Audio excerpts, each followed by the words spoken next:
Calcutta high court ने पश्चिम बंगाल में 37 वर्गों को दिए गए ओबीसी आरक्षण रद्द कर दिए हैं। सीएम ममता बनर्जी बगावत पर उतर आई है। उनका कहना है कि वो इस फैसले को बिल्कुल नहीं मानेंगी।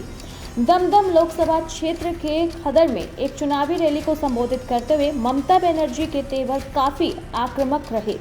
बता दें कि कलकत्ता हाई कोर्ट के फैसले से बंगाल के मुस्लिमों के करीब 5 लाख ओबीसी सर्टिफिकेट अब जल्द ही रद्द हो जाएंगे।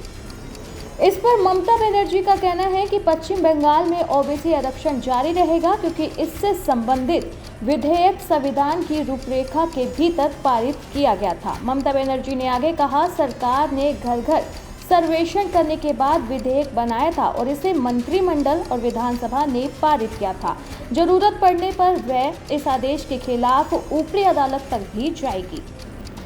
सीएम ने आगे कहा कि आरक्षण रोके जाने का आरोप बीजेपी के सर में मढ़ती हूं, क्योंकि उन्होंने केंद्रीय एजेंसियों का इस्तेमाल कर ओबीसी आरक्षण को रोकने की साजिश की है।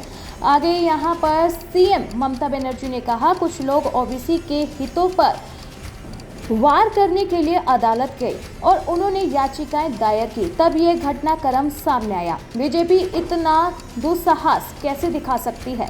इसके साथ ही दीदी ने बीजेपी से सवाल किया कि क्या सरकार उसके द्वारा चलाई जाएगी या फिर अदालत के।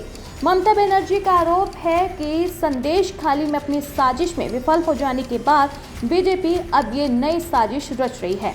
इसी के साथ अमित शाह पर वार करते हुए उन्होंने कहा कि बंगाल में ममता सरकार पर हमलावर नजर आ रहे हैं अमित शाह। उन्होंने बुधवार को ममता बनर्जी पर वोट बैंक की राजनीति के लिए राष्ट्रीय सुरक्षा से समझौता करने और घुसपैठियों को राज्य की जल संपत्ति बनाने की अनुमति देकर पाप करने का आरोप भी लगाया है। शाह ने यहां तक कहा कि बंगाल में बीजेपी के 300 लोकसभा सीटें जिस पर जीत हासिल करने के बाद तृणमूल कांग्रेस बिखर जाएगी और ममता बनर्जी की विदाई हो जाएगी। और ममता बनर्जी ने भी अपनी ही सभा में ये सारी बातों को रिपीट करते हुए एक बार फिर से अमित शाह पर बड़ा पलटवार किया।